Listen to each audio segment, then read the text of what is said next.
Hello everyone! In this video I will show you how to use the Memetis electronic control unit, short ECU, and what you need for it to work. With our ECU-P graphical user interface, it is very easy to use the ECU. Even automated remote control is possible. We will now go through the installation of the ECU-P interface.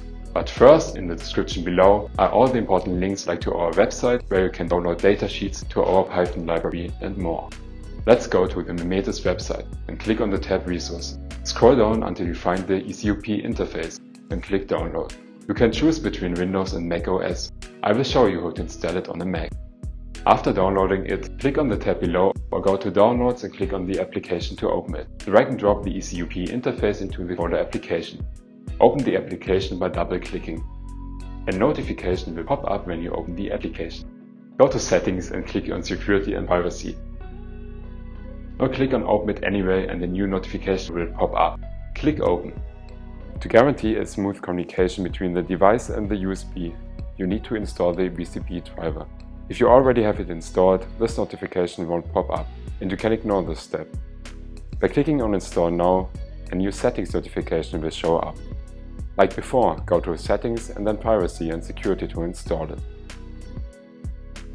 Click on the lock in the left corner and allow it anyway. After successfully installing the BCP driver and the ECU-P interface, we can start to connect the revolve with ECU-P and use it with the interface. Here you can see two Memetis normally closed valves, already screwed on a tube connector. This tube connector has one inlet and two outlets for the distribution of liquids.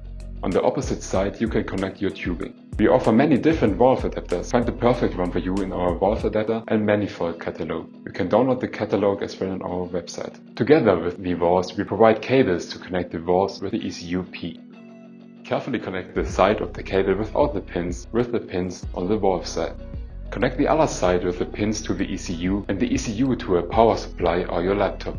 You can also open and close the valve with the ECU manually by pressing the buttons. As soon as you connect the ECU-P to your laptop, it could take a few seconds before you see any changes in the ECU-P interface. But this window should pop up soon. You can see here that the connected valve is a normally closed valve from the series 09. In the tab Manual Control you can see a more advanced view on the valve control settings. It is also possible to change the settings for each valve, but this is a topic for another video. In the tab Devices you can see the different settings for the connected ECU-P devices and all the important information about it. The bottom tab shows information about the app. Going back up to Quick Start, click here to enable channel 1 and the valve opens. A continuous blue light should now light up. Click on Enable channel 2 to open the second valve. Now the white LED should light up. By clicking Disable, the valves will close. With the blue ECU-P you can control up to 2 normally closed valves.